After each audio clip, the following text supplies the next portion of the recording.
Bloody विच। England के दो town York और हैम्स्टर टाउन को विभाजित करता ये खतरनाक सीवर एक भयानक बीच के लिए जाना जाता था। इस सीवर के उस पार यॉर्क टाउन था तो इस पार हैम्स्टर टाउन था। सीवर के घुमाव की वजह से रास्ते इतने फूटे थे कि अनजान व्यक्ति धोखा खा जाते थे। शायद इसीलिए वहां के लोगों ने इसी भूल भुलैया के चलते इसका नाम सर्किल सीवर रख दिया था। पर यह ज्यादा मशहूर था उस बीच के चलते। चांदनी रात फैली हुई थी। चार्ल्स सीवर के उस पार के किसी टाउन से लौट रहा था। चांदनी रात की रोशनी में उसने देखा बगुले पक्षी के जैसे सफेद वस्त्र में अप्सरा की तरह दिखने वाली एक युवती उसी की तरफ बढ़ी आ रही थी। उसने सीवर पार करने के लिए अभी अपना पैर ब्रिज पर रखा ही था कि ब्रिज के बीच पानी में अजीब सी आवाज उसे आसपास महसूस होने लगी। वो युवती करीब आ गई और चार्ल्स से बोली, मुझे जरा सहारा देकर सीवर पार करा दे तो बहुत मेहरबानी होगी। चार्ल्स अभी कुंवारा लड़का था। युवती के हाथों के स्पर्श से ही उसके तन में बिजली सी दौड़ गई। उसकी धड़कन बढ़ गई थी। वो बोला, आओ ना, संभल के, मेरी बांह थाम लो। चार्ल्स बोला। दोनों तरफ सीवर का पानी उधम मचा रहा था। युवती ने मुस्कुराते हुए उसकी कलाई अपनी कलाई में थाम ली। मगर ये क्या? चार्ल्स को लगा सैकड़ों कांटे एक साथ उसकी हथेली में चुभ गए हो। वो युवती की कलाई झटकते हुए दर्द से तिलमिला उठा।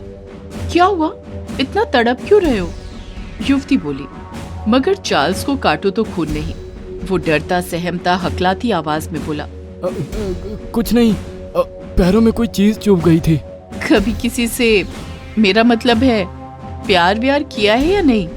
युवती बोली। जी, अभी तक तो ऐसा मौका नहीं मिला। चार्ल्स शर्माते हुए सर झुकाए बोला, कोई बात नहीं, आज जी भरकर प्यार करेंगे। ये रात रोज रोज कहाँ आती है।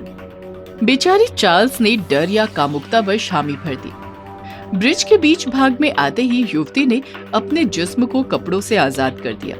कसी जांघों मदमाते जिस्म को देखते ही चार्ल्स आगे बढ़ा और युवती को अपनी बाहों में कसते हुए उस ब्रिज पर लिटा दिया। तभी एक तेज सनसनाती हवा उठी और उतने दायरे में अंधकार फैला गई। गीदड़ों की आवाजें तेज हो उठी। चार्ल्स युवती के बदन से खेल रहा था और वो युवती चार्ल्स की पीठ सहला रही थी। मगर ये क्या? अब युवती के वो खूबसूरत हाथ अचानक बदल गए। उनमें बाल उगने शुरू होने लगे और अंगुलियों में लंबे मोटे नाखून उभरने लगे थे। वो इस बीच अपनी असली अवस्था में आ गई थी। बड़ा भयानक काला सा चेहरा था उसका। तभी ब्रिज पर कुछ लोगों के चलने की आहट सुनाई दी। टाउन के कई लोग हाथों में टॉर्च लिए जोर जोर से चार्ल्स को आवाज देते इधर को ही आ रहे थे। लगता है तुम्हारे घर वाले हैं। ये नहीं आए होते तो आज हमारा संगम सदा के लिए हो गया होता। मैं तुम्हें कभी नहीं भूल सकता। हम फिर यहीं मिलेंगे। चार्ल्स शायद उस बिच की असली सूरत से अभी भी अनजान था। इसी को कहते हैं हवस में अंधा हो जाना। वो बिच घबरा गई। उसने चार्ल्स को एक तेज झटका दिया और चार्ल्स एक तरफ लुढ़क गया और वो बिच खिसियानी हंसी हंसती वहां से गायब हो गई। चार्ल्स विक्षिप्त सा खड़ा था।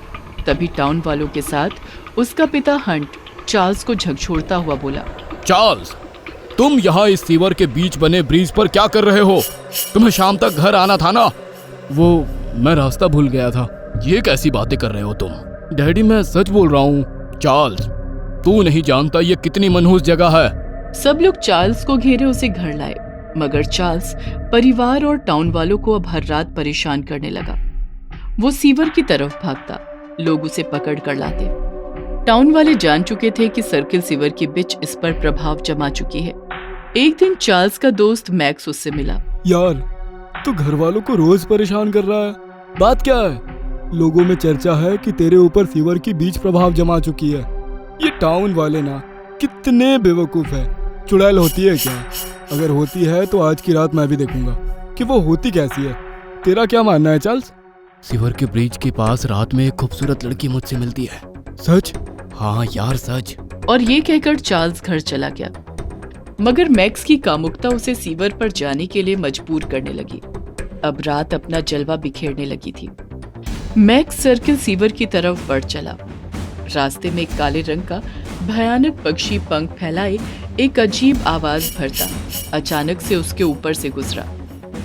मैक्स को ऐसा लगा जैसे किसी ने उसके पैरों में मन भर लोहे की वजनी वस्तु को पहना दिया हो और उसके पैर बढ़ ही नहीं रहे हो। अभी वो इस बात को सोच ही रहा था कि सामने से एक आवाज आई।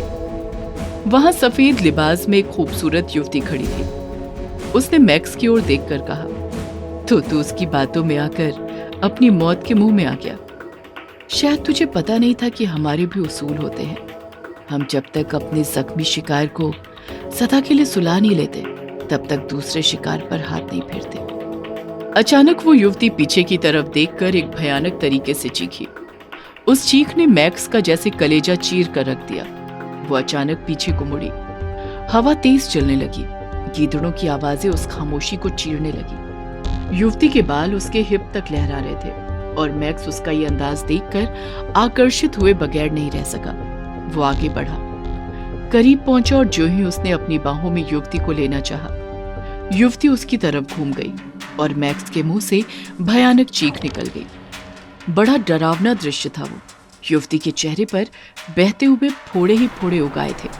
उसके मुंह के लंबे चमकते दांत बाहर को निकल पड़े थे। मैक्स चीखते हुए बदहवास ब्रिज से टाउन की तरफ भागा, मगर कहां तक? उस डरावनी बिच ने एक बड़े आकार का चमगादड़ नुमा पक्षी का रूप ले लिया और मैक्स के पीछे झपट पड़ी। मैक्स ब्रिज पार करने ही वाला था कि पक्षी का रूप धारण किए हुए बिच ने अपने पंखों से मैक्स को जोरदार धक्का दिया और मैक्स तेज बहते सीवर की गहराई में चला गया। आकाश में उस पक्षी के 3 स्वर सुनाई दिए, चिन चिन चिंच। शायद ये उसकी विजय का प्रतीक था। पूरे टाउन में लोगों की भीड़ लगी थी। मैक्स का शरीर पानी में तैर रहा था। सारा टाउन शोक के आलम में था। मैक्स के मरने के बाद चार्ल्स के पिता हंट की परेशानी बढ़ गई थी। वो चार्ल्स को उस बिच से बचाने की कवायद शुरू कर देता है। वो इसी सिलसिले में चर्च के फादर फेडरिक के पास गया था। फादर चर्च के अंदर प्रे करने में व्यस्त थे। हे गॉड, इस शैतानी बीच से तू हमारी हिफाजत कर। तभी फादर की नजर हंट पर गई, जो फादर को ही देख रहा था। तुम यहाँ कैसे? फादर फेडरिक, प्लीज मेरे बेटे को बचा लीजिए। मेरा वो इकलौता सहारा है। Please father. बचाया उससे जाया जाता है जो जिंदा हो। माय सन, जो पहले से ही मर चुका हो उसे कैसे बचा सकता हूँ मैं? ये आप क्या कह रहे हैं? मेरा बेटा चार्ल्स अभी जिंदा है।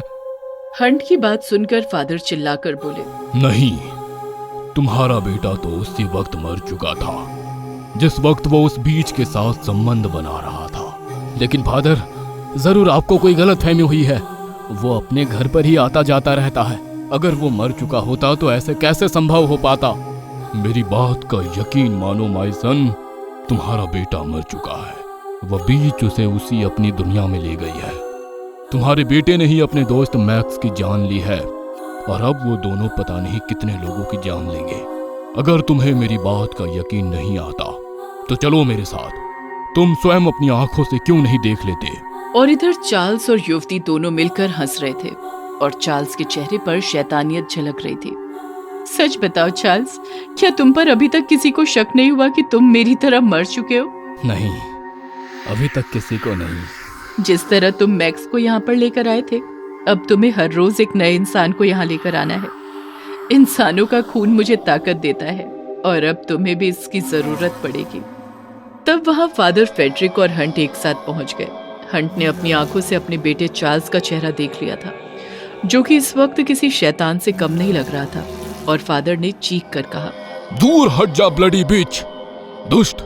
इस गंदे सीवर में रहने वाली शैतानी बीच, हम तेरी ये इच्छा कभी पूरी नहीं होने देंगे। फादर की ये बात सुनकर वो युवती और चार्ल्स दोनों हंसने लगे। तभी फादर मुंह से कुछ पढ़ने लगे। जैसे जैसे वो पढ़ते जा रहे थे, वैसे वैसे वो युवती और चार्ल्स एक भयानक रूप इख्तियार करने लगे।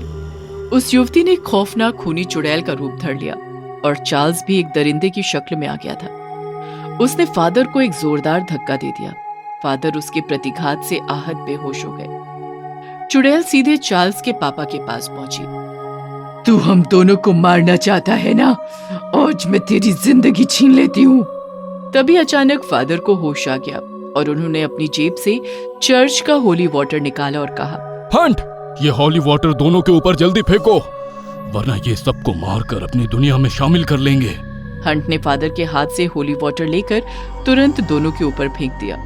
होली वाटर गिरते ही अचानक उस युवती यानी बिच का और चार्ल्स का जिस्म जल उठा। उन दोनों के मुंह से एक अजीब चीख निकली और देखते ही देखते वो दोनों सीवर के पानी में समा गए।